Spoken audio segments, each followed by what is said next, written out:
बच्चों की मौत के बाद शेरनियां फिर से बच्चे पैदा करने को तैयार होती हैं और वो सहवास करने लगती हैं। मापोगो बंधु भी अपना परिवार बढ़ाने के लिए यही चाहते थे।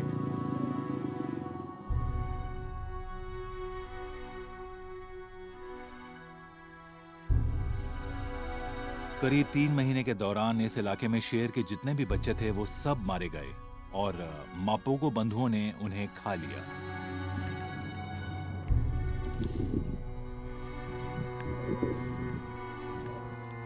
मिस्टर टी और किंकी टेल इस मामले में कुछ ज्यादा ही बेरहम थे और वो दोनों ढूंढ ढूंढ कर एक एक बच्चे को मार रहे थे।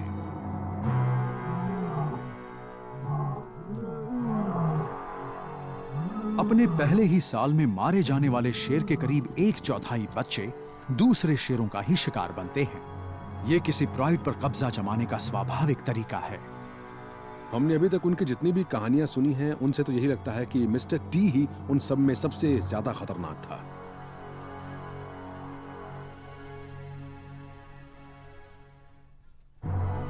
शेरों का ये खून खराबा आमतौर पर बच्चों की मौत के बाद खत्म हो जाता है, लेकिन मापोगो बंधुओं का गठबंधन इससे बिल्कुल ही अलग था।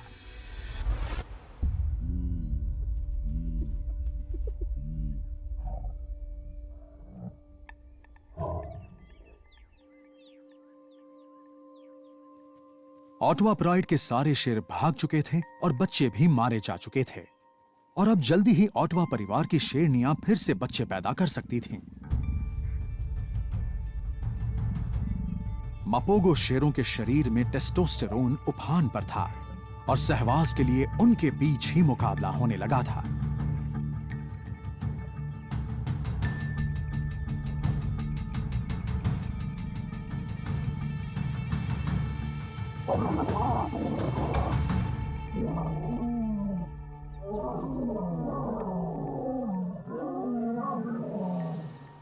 वो तो इस कदर जोश में थे कि उन शेरनियों की भी जान लेने लगे थे जो उनके साथ सहवास करने को तैयार थीं।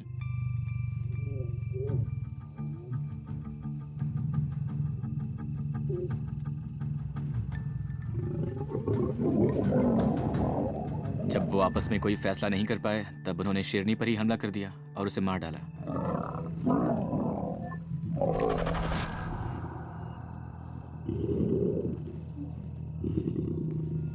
मैंने सबसे पहले यही देखा कि मिस्टर टी एक शेरनी की पीठ में अपने दांत गड़ा रहा है।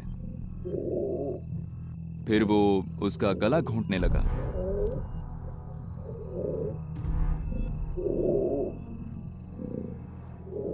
दस से 15 मिनट में शेरनी की जान निकल गई और तब मिस्टर टी उसे खाने की तैयारी करने लगा।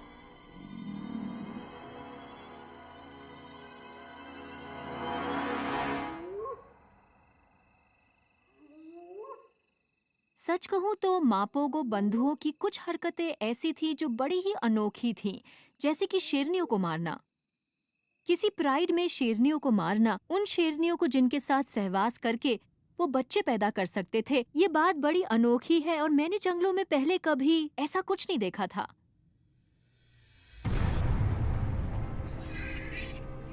अगले 1 साल के अंदर मापोगो बंधु एक के बाद एक प्राइड पर कब्जा करने लगे और जो भी शेर उनके लिए खतरा बनता वो उसे मार डालते। मुझे नहीं लगता कि हम में से कोई दावे से ये कह सकता है कि मापोगो बंधुओं ने कितने शेरों की जान ली थी। उनकी वजह से शेरों की आबादी भी अचानक कम होने लगी थी। एक बार तो हमें लगा था कि उन्होंने सैबी सैंड में एक ही साल में करीब 100 शेरों की जान ले ली थी। इतने शेरों का मारा जाना छोटी बात नहीं है। ऐसा लग रहा था कि मापोगो बंधुओं के रहते हुए साबी सैंड में कोई भी शेर सुरक्षित नहीं है। मापोगो बंधुओं से जीत पाना नामुमकिन सा था,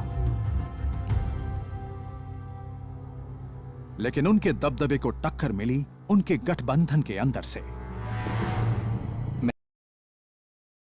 मैंने मिस्टर टी और मखुलू के बीच हुई लड़ाई जैसी लड़ाई कभी नहीं देखी थी।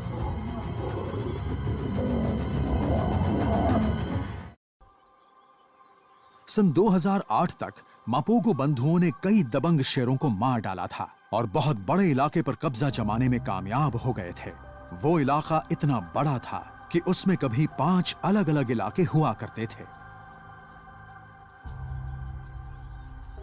हमने पहली बार कोई ऐसा गठबंधन देखा था जिसने इतने बड़े इलाके पर कब्जा जमाया हो। जिस इलाके पर उनका कब्जा था उसमें साबी सैंड्स गेम रिजर्व का ज्यादातर हिस्सा शामिल था। करीब 70,000 हेक्टेयर के इलाके पर उनका कब्जा था। यानी 1,60,000 एकड़ से ज्यादा बड़ा इलाका, मैनहट्टन से करीब 7 गुना बड़ी जगह। सैबी सैंड्स जैसी जगह जहां काफी बड़ी संख्या में शिकार हो, पानी की कमी ना हो और टक्कर देने के लिए बहुत सारे शेर हों, वहां एक छोटे इलाके में ही सीमित रहना ज्यादा अच्छा होता है। सच कहें तो मापोगो बंधुओं ने करीब करीब पूरे सैबी सैंड्स पर ही कब्जा जमा लिया था, जो इस बात का सबूत था कि उनका गठबंधन कितना मजबूत था।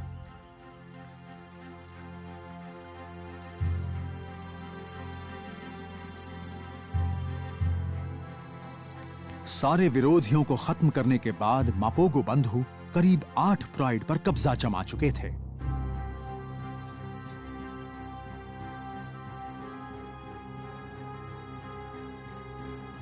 अब वो साबी सैंड के बेताज बादशाह बन चुके थे। मगर उनमें से कुछ तो इतने से भी खुश नहीं थे। आमतौर पर तो हम यही सोचते हैं कि किसी गठबंधन में कोई मतभेद नहीं होता और उसके सभी सदस्य अच्छे तालमेल के साथ काम करते हैं।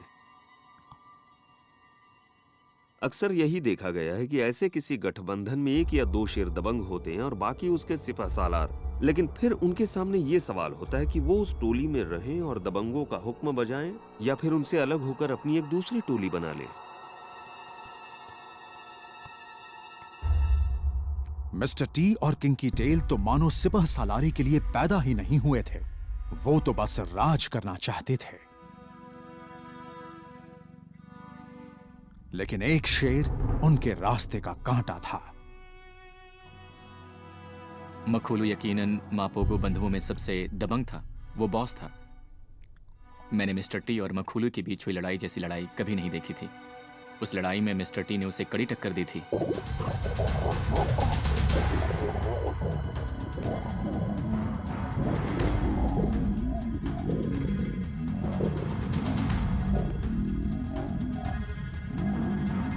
मखोलू ने उसकी एक टांग दबोच ली थी, जिससे मिस्टर टी घायल हो गया था।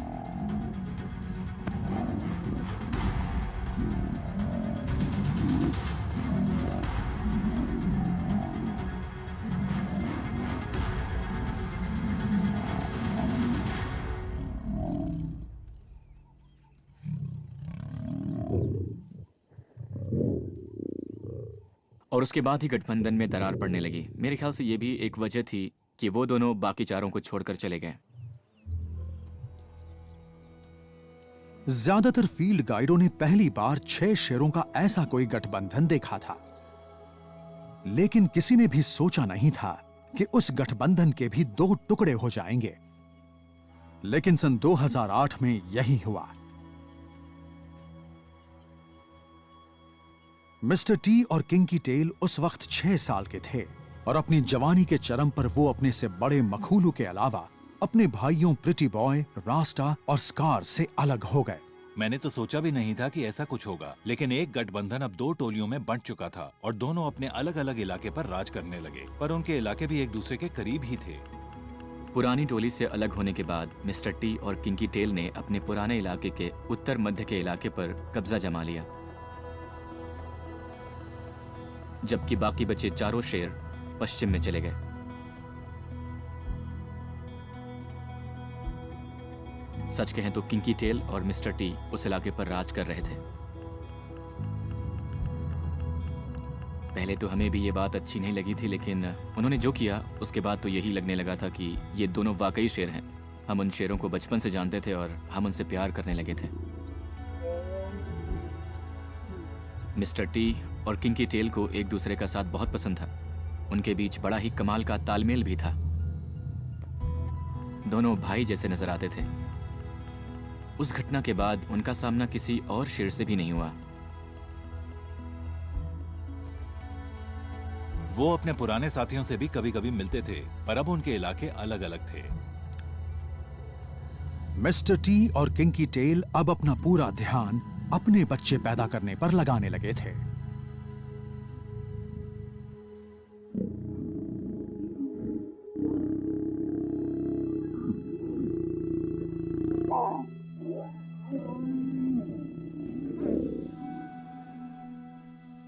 अगर बच्चों की देखभाल करने वाले शेरों की एक दबंग टोली साथ हो, तो शेरनियां भी खुद को सुरक्षित समझती हैं, क्योंकि वो शेर उनके बच्चों को दूसरे शेरों से बचाते हैं।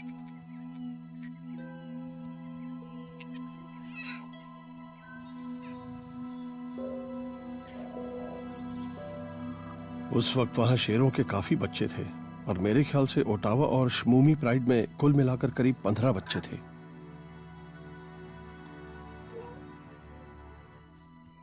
कई दूसरे प्राइड्स में भी नए बच्चों का जन्म हुआ था और वो मापोगो बंधुओं के अलग-अलग इलाकों में रहते थे।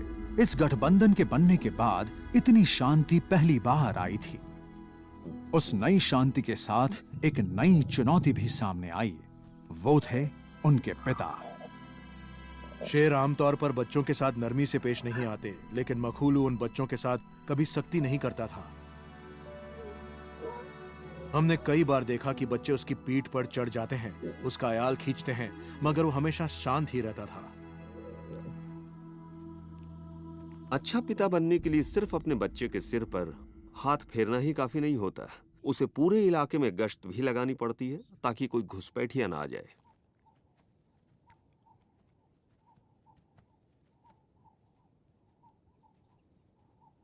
शेर अपने इलाके में गश्त लगाते हैं और अपने इलाके की सुरक्षा करते हैं। इसके लिए वो कई तरीके अपनाते हैं। कभी दहाड़ते हैं,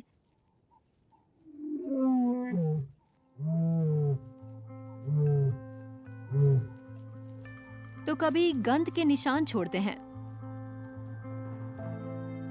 इस तरह गश्त लगाने से वो अपनी मौजूदगी का सबूत देते हैं।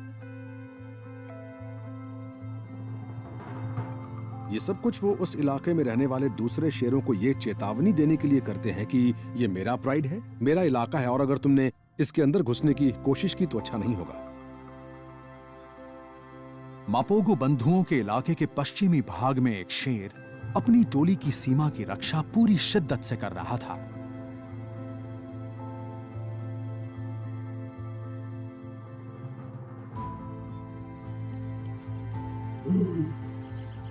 मैंने कई बार मखूलू को बाकी के मापोगो से काफी दूर दूर देखा था। उसे देखकर मैं यही अंदाजा लगा पाया कि वो अपने इलाके की गश्त लगा रहा है।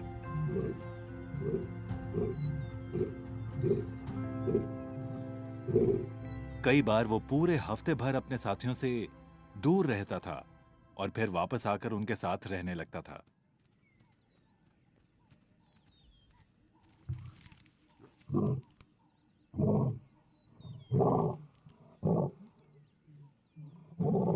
उसकी सबसे बड़ी वजह यह थी कि उन्हें बहुत बड़े इलाके की गश्त करनी पड़ती थी और गश्त लगाने का काम वो अक्सर अकेले ही करता था।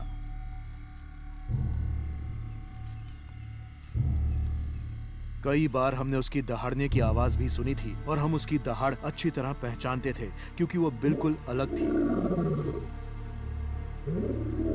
मैंने आज तक किसी शेर को मखूलू की तरह दहाड़ते हुए नहीं सुना। उसकी दहाड़ बिल्कुल ही अलग थी। एक शेर के तौर पर उसकी दहाड़ बड़ी ही दमदार थी।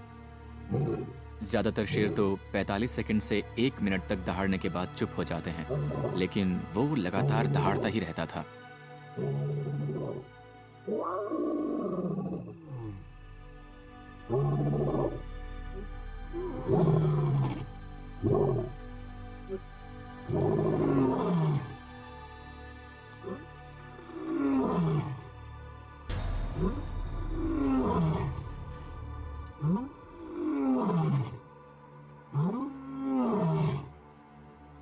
सन 2010 में मापोगो बंधुओं के दखल के बाद 4 साल बीत चुके थे।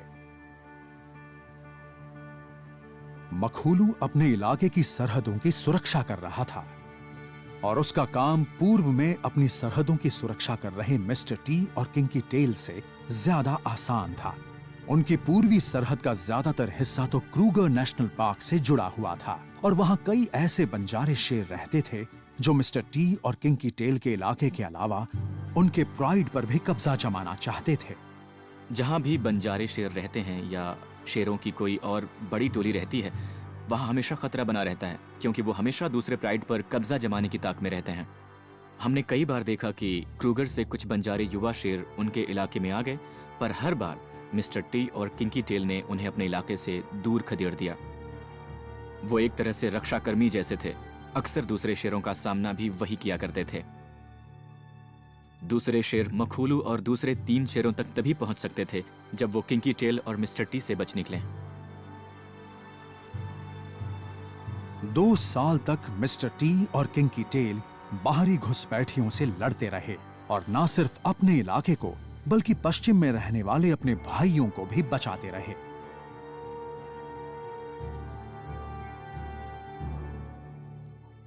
मगर उन्हें इस बात का एहसास नहीं था कि 5 शेरों का एक और नया गठबंधन बन रहा है, जिसे हम आज मजिंगलांग कहते हैं, और वो बहुत धीरे धीरे दक्षिण की ओर बढ़ रहा था।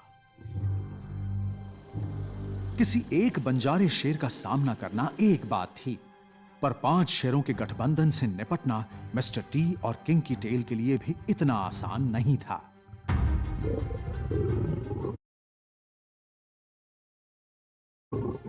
मजिंगिलानीज काफी बड़े, तगड़े, युवा और लड़ने में माहिर शेरों का समूह था।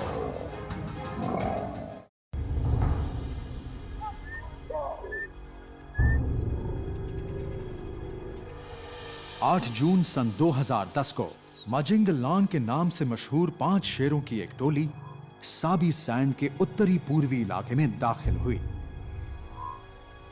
मापोगो बंधुओं के कब्जे के बाद किसी ने उस इलाके में इतनी बड़ी टोली को नहीं देखा था।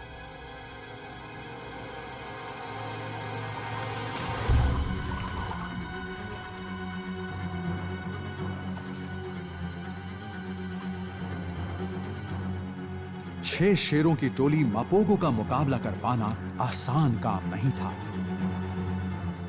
मगर उसमें फूट पड़ने के बाद अब पूर्वी सरहद की सुरक्षा की जिम्मेदारी सिर्फ मिस्टर टी और किंकी टेल की रह गई थी।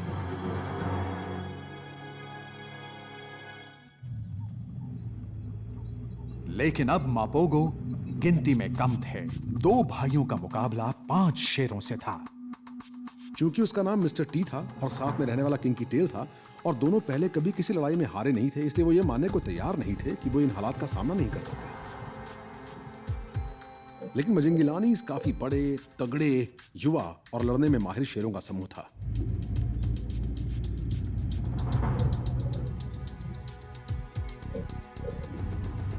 समझ में नहीं आ रहा था कि क्या होने वाला है। हमें अंदाजा नहीं था कि वो क्या करेंगे। मैं बहुत डर गई थी।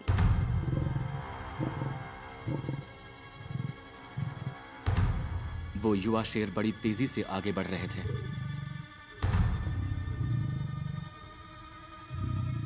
देखकर ही लग रहा था कि कुछ तो गड़बड़ है, मगर मैंने सोचा नहीं था कि मिस्टर टी आ जाएगा और किंकी टेल भी उसके पीछे ही होगा।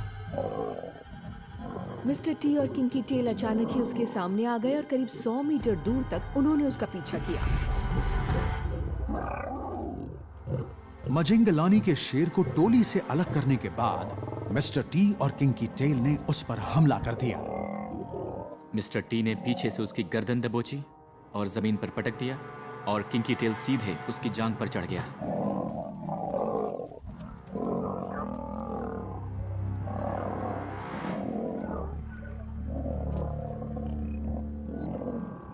उनके दहाड़ने की आवाजें दिल दहला देने वाली थीं। किसी के भी रोंगटे खड़े हो जाते। मिस्टर टी के चेहरे पर उसने कई वार किए। मुझे याद है वो जवाब देने की कोशिश कर रहा था, पर विरोधी शेर ने मिस्टर टी का कान दबोच रखा था, मानो उसे बाहर खींच लेना चाहता हो। लेकिन वो जब ये सब कर रहा था तब किंकी टेल लगातार उसके जांघ और उसके पिछले पैरों पर जगह जगह काट रहा था।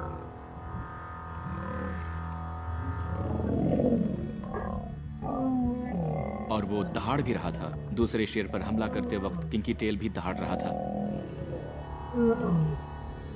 उसने अपने दुश्मन को दबोच रखा था और वो दहाड़ रहा था। मैंने पहले कभी ऐसा नजारा ना तो देखा था और ना ही सुना था। मैंने वैसा गुस्सा, वैसा आक्रामक रूप, वैसी ताकत पहले कभी नहीं देखी थी। मजिंगलान भी हार मानने को तैयार नहीं था। वो भी जवाब में हमला कर रहा था। 2 हैवीवेट शेर का सामना एक मिडिल वेट शेर से था और वो हार गया।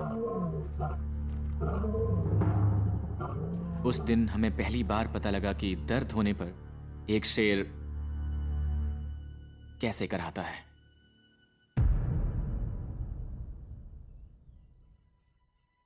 उनकी लड़ाई देखने के बाद मेरे दिल में बड़ा मिला जुला एहसास था। मैं इस बात से राहत महसूस कर रही थी कि उस जानलेवा लड़ाई में किंकी टेल या मिस्टर टी को ज्यादा कुछ नहीं हुआ था। घायल किंकी टेल और मिस्टर टी ने दिन भर अपने जख्मों का इलाज किया, जबकि मजिंगलांग को उन्होंने सड़क किनारे ही अधमरा छोड़ दिया था। एक बार फिर उन्होंने अपने इलाके की हिफाजत कर ली थी।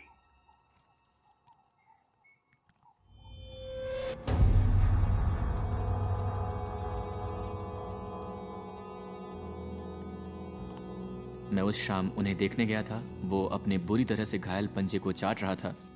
शायद उसके पंजे में दुश्मन शेर ने अपने दांत गड़ा दिए थे।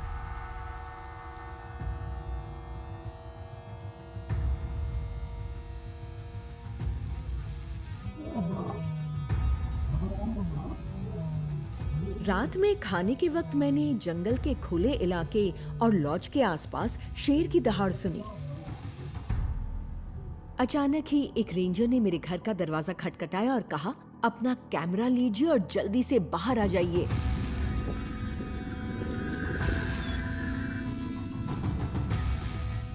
जल्दी ही कारीन को पता लग गया कि वो दहाड़ने की आवाज किसकी है।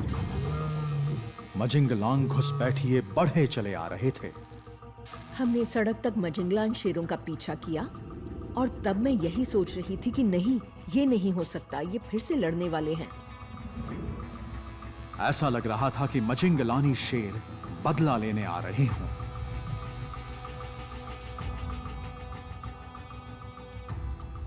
उन्होंने हमसे थोड़ी दूरी बना ली थी और हमें उनके करीब पहुंचने के लिए तेजी से भागना पड़ रहा था। एक जगह हम उनसे थोड़ा पीछे रह गए।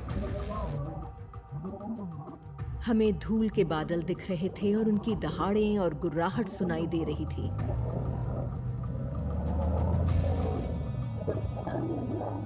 अचानक ही जबरदस्त लड़ाई शुरू हो गई। हमारी समझ में नहीं आ रहा था कि उनमें से कौन किस टोली का है। करीब जाने पर हमने देखा कि वो एक मापोगो ही है और 4 मजिंगलान शेरों ने उसे दबोच रखा है।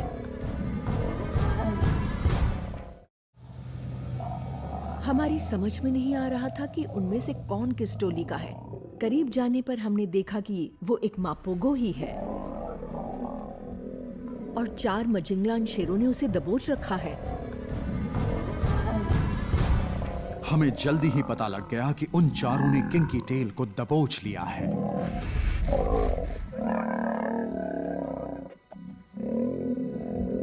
वो बुरी तरह घायल था, पर भागने के लिए पूरा जोर लगा रहा था।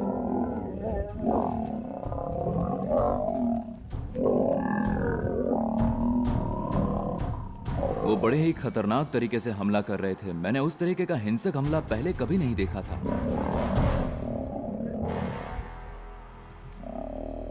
फिर वो उस बेचारे की चीर फाड़ करने लगे। उनमें से एक शेर उसके पिछले पैरों के बीच उसके जेनेटेलिया पर हमला कर रहा था, उसकी नर्म अंडरबेली पर। फिर अचानक ही हमने एक तेज आवाज सुनी, मानो कहीं गोली चली हो। वो आवाज रीढ़ की हड्डी टूटने की थी। ढेर सारा खून और उस घटना को अपनी आंखों से देखने के बाद हम बुरी तरह से दहल उठे थे।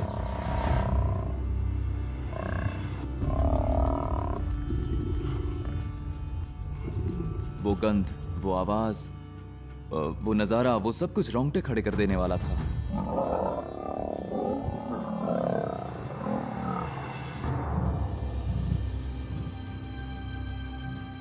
मगर तभी वहाँ जाने कहाँ से मिस्टर टी आ गया। वो अचानक ही बाहर आया था और उसने एक तरफ से एक मजिंगलान पर हमला कर दिया।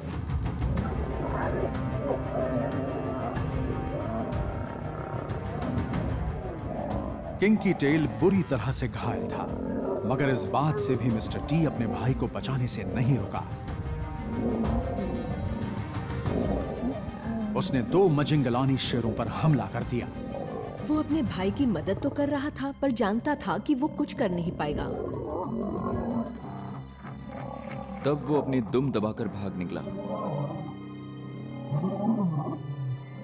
जिन 2 शेरों ने किंकी टेल को पकड़ रखा था, वो अभी भी उसे नोच खसोट रहे थे। फिर वो उसे छोड़कर उसके भाई मिस्टर टी के पीछे भागे।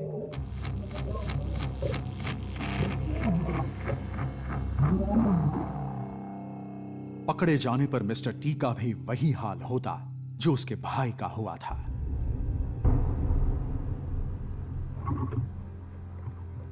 किंकी टेल बड़ी गहरी सांसें ले रहा था।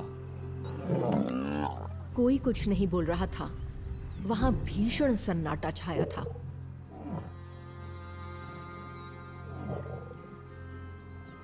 हम उस शेर को बचाना चाहते थे, पर हमारे चाहने से कुछ नहीं होने वाला था, क्योंकि हम उनकी लड़ाई के बीच नहीं कूद सकते थे।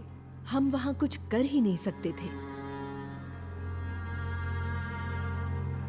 मिस्टर टी वहां से भागने में कामयाब रहा, लेकिन मजिंगलानी शेर अपना अधूरा काम खत्म करने लौट आए थे।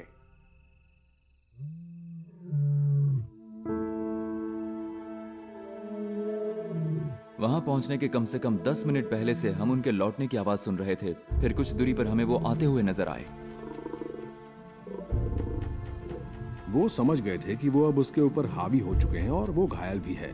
वो इतनी जल्दी ठीक नहीं हो सकता और उन्हें उससे कोई खतरा नहीं है। वो उसे वहीं खत्म कर सकते हैं।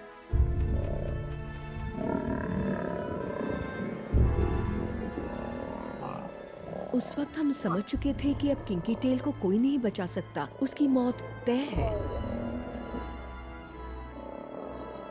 किंकी टेल को उस हालत में देखना मेरी जिंदगी का सबसे बुरा अनुभव था।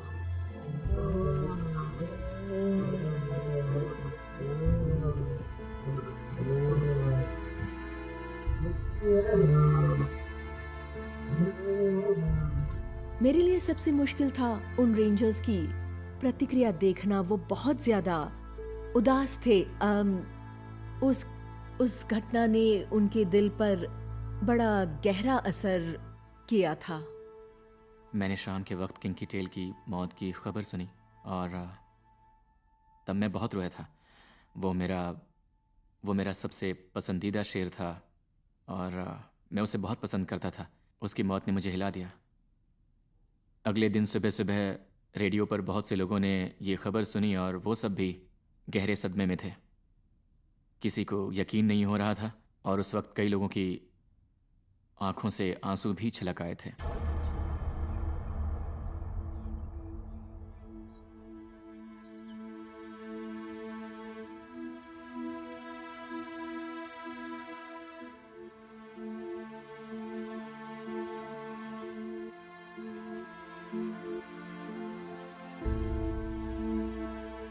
अगली सुबह हम सभी लॉज से निकल आए। हम ये जानना चाहते थे कि कल रात असल में क्या हुआ था। वहां पहुंचकर जो हमने देखा वो बहुत ही चौंका देने वाला नजारा था।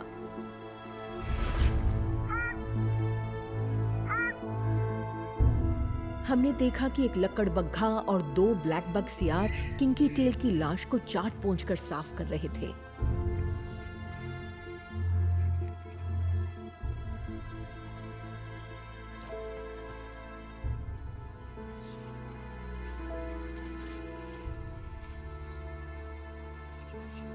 वो खत्म हो चुका था। इतने खूबसूरत और शानदार शेर की सिर्फ हड्डियां ही बची थी।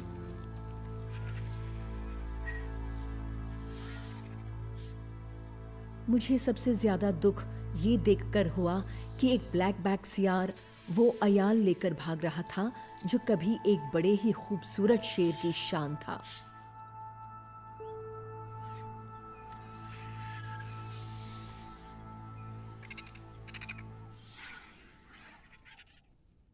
उसके बाद तो किंकी टेल हमेशा के लिए खत्म हो गया।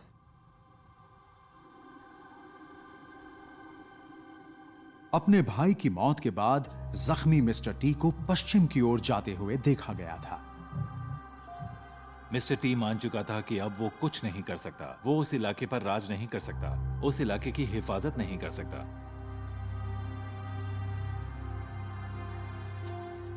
मिस्टर टी समझ चुका था कि उसका सबसे बड़ा सहयोगी, उसका भाई, उसका दोस्त, वो जो उसके लिए कुछ भी कर सकता था, वो अब नहीं रहा। उसे यह एहसास भी हो चुका था कि अब वो उस इलाके पर अकेला राज नहीं कर सकता। मिस्टर टी ने सोच लिया था कि वो अपने पुराने गठबंधन के भाइयों के पास लौट जाएगा। हमें करीब 2 साल तक मिस्टर टी नजर नहीं आया और फिर अचानक एक सुबह वो हमसे करीब 80 से 100 मीटर दूर खड़ा था। वो दूर से ही अपने भाइयों को देख रहा था। मखूलू और उसके पश्चिम के गठबंधन के दोस्त अब बाप बन चुके थे और उन्हें अपने बच्चों की हिफाजत करनी थी।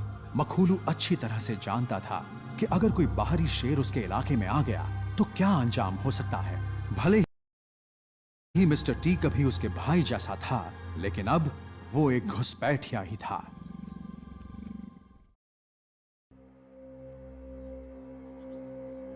मिस्टर टी किसी तरह से मजिंगलानी शेरों से बच निकला था, उन शेरों से जिन्होंने उसके भाई किंकी टेल को मार डाला था और उसके पूर्व के इलाके पर कब्जा जमा लिया था। अब वो पश्चिम की ओर जा रहा था, जहां मखूलू और बचे हुए मापोगो बंधुओं का राज था।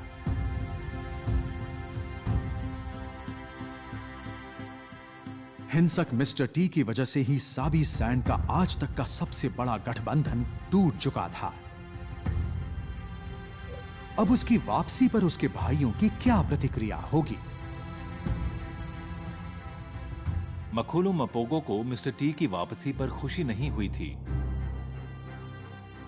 मगर वहां के बाकी तीनों मपोगो ने उसे कबूल कर लिया था।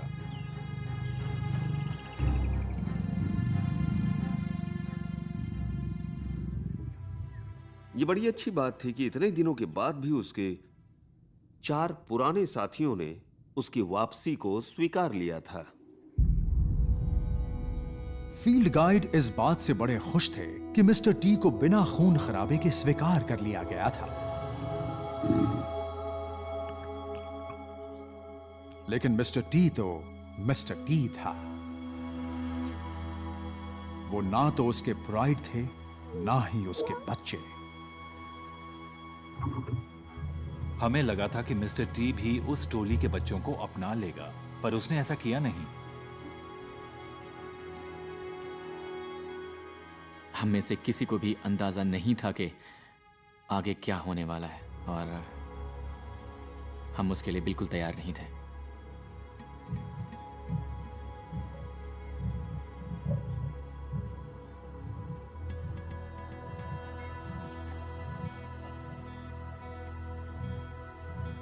कुछ ही दिनों के बाद उसने टोली के बच्चों को मारना शुरू कर दिया।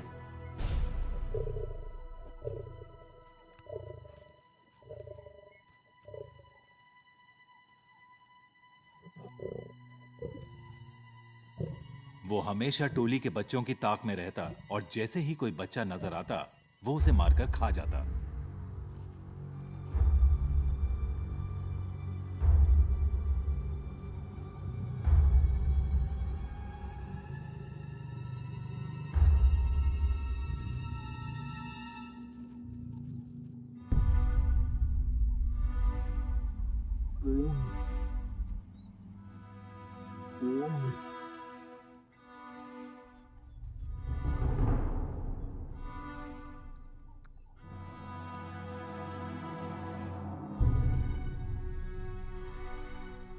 सबसे दिलचस्प बात तो यह थी कि उस टोली के दूसरे शेर इस ओर ध्यान ही नहीं दे रहे थे।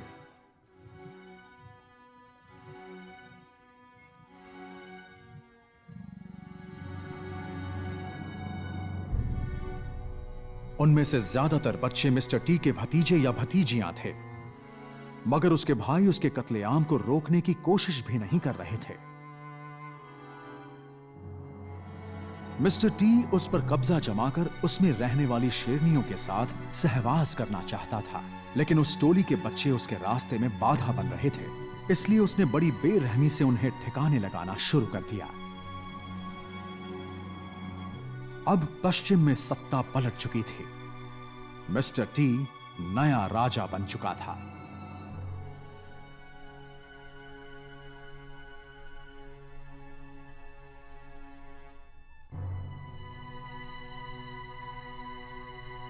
एक बार फिर से मिस्टर टी लौट आया था और उसने बच्चों को मारने के बाद फिर से अपना दबदबा बना लिया था। और उसके बाद हमें अंदाजा नहीं था कि आगे क्या होने वाला है, लेकिन मेरे ख्याल से सबके मन में यही था कि कुछ बुरा ही होने वाला है।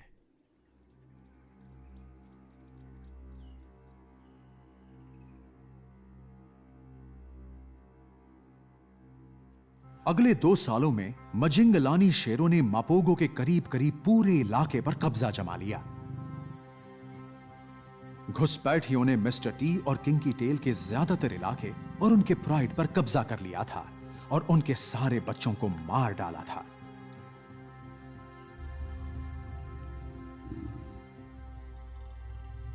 काफी दिनों तक युद्ध विराम रहा, पर इस दौरान इस गठबंधन की किस्मत खराब ही रही, क्योंकि अब प्रिटी बॉय और रास्टा भी गायब थे। सबको यही लग रहा था कि उन्हें मजिंगलानी शेरों ने मार डाला है। एक वक्त वो भी था जब इस दमदार मापोगो गठबंधन का साबी सैंड पर राज था, लेकिन अब वहां उनकी पहचान तक मिटने वाली थी। अब सिर्फ 3 मापोगो ही बचे हुए थे, मखुलू और मिस्टर टी के अलावा सिर्फ स्कार बचा था। 6 साल तक मापोगो बंधुओं ने साबी सैंड पर राज किया था।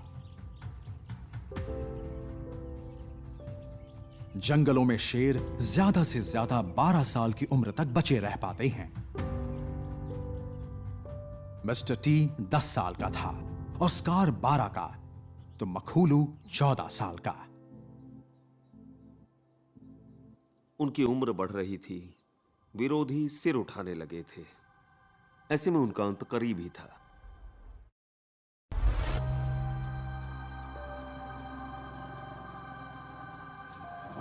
सोलह मार्च सन 2012 को 5 शेरों का एक और गठबंधन दक्षिण से मापोगो बंधुओं के इलाके में दाखिल हुआ। उस गठबंधन का नाम था सिलाटीज।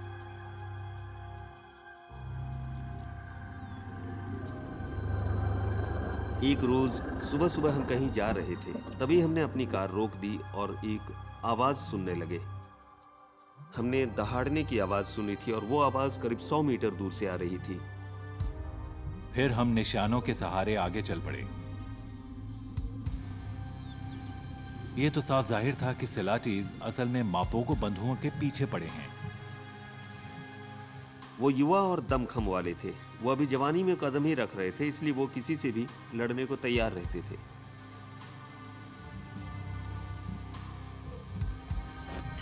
उन्होंने एक मापोगो को बाकी सबसे अलग कर दिया था, मगर वो कौन था इसके बारे में हमें मालूम नहीं था। एक उम्रदराज शेर को इतने युवा शेरों का सामना करने में बहुत परेशानी होने वाली थी, मगर इसके बावजूद एक मापोगो अपने बचे खुचे इलाके की हिफाजत करने से नहीं रुका।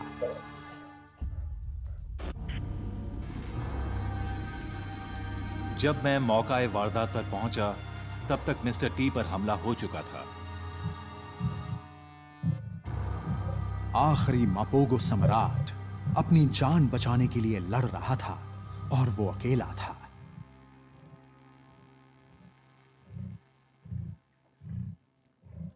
उसकी रीढ़ की हड्डी पर बड़ा गहरा जख्म लगा था। उसके पिछले पैरों के ठीक ऊपर और उसका पिछले पैरों से नीचे का पूरा शरीर अपाहिज हो चुका था। इसकी वजह से उसकी ओर बढ़ रहे चारों शेर बड़ी आसानी से उसे अपना शिकार बना सकते थे।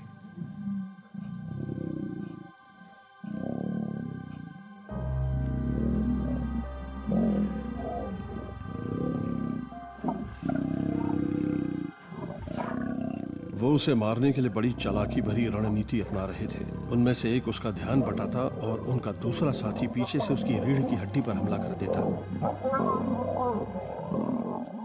उन्होंने उसे गिरा दिया और करीब 15-20 सेकंड तक उसे बुरी तरह से नोचते खसोटते रहे।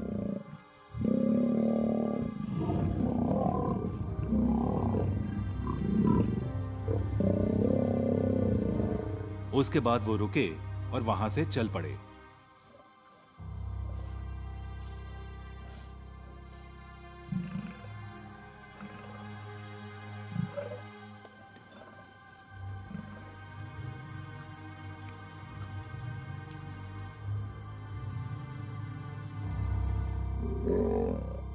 मगर कुछ ही देर बाद वो फिर से लौटे और एक बार फिर से वही खूनी खेल शुरू हो गया। मिस्टर टी उस वक्त अपनी जान बचाने के लिए लड़ रहा था।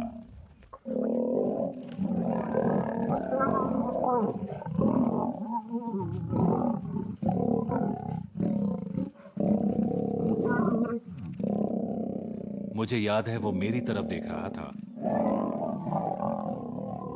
वो जिस तरह से उन शेरों का मुकाबला कर रहा था और इतनी बुरी तरह से घायल होने के बावजूद अपनी जान बचाने के लिए उन शेरों से जिस तरह से लड़ रहा था, उसी से पता लगता है कि वो कितना शानदार शेर था और कितना जिगर रखता था। मिस्टर टी पर हमला करने वाले चारों शेर लगातार दहाड़ रहे थे। वो संकेत था उनके कब्जे का। उन्होंने अब इस इलाके पर अपनी दावेदारी का बेखौफ ऐलान कर दिया था और दुनिया को बता रहे थे कि वो इलाका अब उनका है। वो यहां के राजा हैं।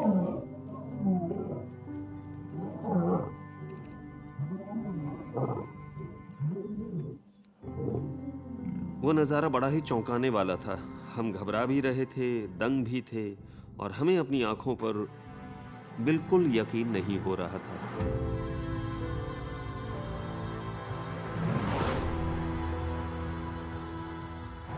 अपनी रीढ़ पर बने बेहद गहरे जख्मों की वजह से वो जांबाज शेर शांत पड़ गया था और जमीन पर सिर के बल पड़ा था। अगले पंजे आगे की ओर फैले थे और पिछले दोनों पैर किसी काम के नहीं थे।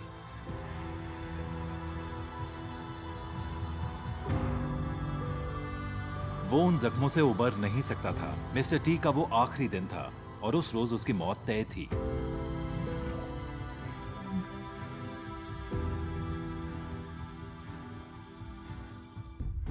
मैं अपने भाई के साथ वहीं खड़ा था और हमने उसे आखिरी सांसें लेते देखा था।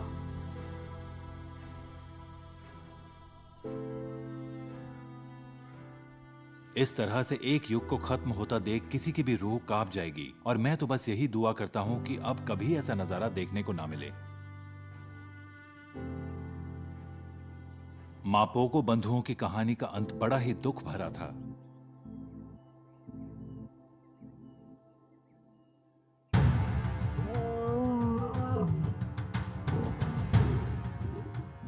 मैं तो यही मानता हूं कि मिस्टर टी एक शेर की तरह जिया और उसकी मौत भी एक जाबाज शेर जैसी ही हुई। अपने इलाके की हिफाजत के लिए वो अपनी सीमा के कहीं पार निकल गया था और अंत में बेचारा उसकी हिफाजत करते मारा गया। मापोगो बंधुओं ने 6 साल तक राज किया था और उतनी मारकाट पहले किसी ने नहीं देखी थी जितनी उनके दौर में हुई थी। मगर अफसोस उनका अंत भी बड़े हिंसक तरीके से हुआ। मखूलू और स्कार आखिरी बचे मापोगो थे। वो अब काफी उम्र दराज हो चुके थे और चारों तरफ से दुश्मनों से घिरे हुए थे। ऐसे में बस एक ही रास्ता था, वो साबी सैंड से चले जाएं।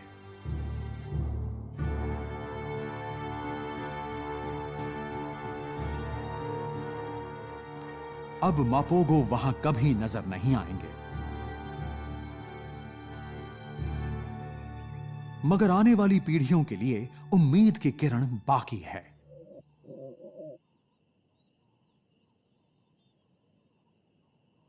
मापोगो बंधुओं के बच्चे आज भी जिंदा हैं और वो ओटावा प्राइड के साथ रह रहे हैं। उनमें से 3 तो बड़ी शेरनियां हैं और 2 तरुण शेर भी हैं। मैं तो यही चाहता हूं कि उनका बाप मखूलू मापोगो कुछ महीने और उनके साथ रहे। सच तो यह है कि सिर्फ उसके ही बच्चे मिस्टर टी के कत्लेआम से बच गए थे और मेरे ख्याल से ईश्वर ने यहां इंसाफ किया था। मैंने मापोगो बंधुओं के बारे में जितना सुना है उससे तो यही कह सकती हूँ कि वो बड़े ही अलग किस्म के शेर थे। भले ही एक इंसान होने के नाते हमें उनका व्यवहार हैवानियत भरा लगे, मगर सच तो यही है कि वो बेहतरीन शेर थे। 6 मापोगो बंधुओं ने वही किया था जो जंगल में जीने के लिए शेरों को करना पड़ता है, और ये खूबी उन्होंने अपने बच्चों को भी दी थी। मगर उनके बच्चे तो उनसे भी आगे निकल गए। उन्होंने नए इलाकों पर कब्जा करने के लिए नए नए तरीके अपनाए, और उसके लिए उन्होंने जितनी मार काट की उतनी हिंसा साबी सैंड में पहले कभी किसी ने नहीं देखी थी।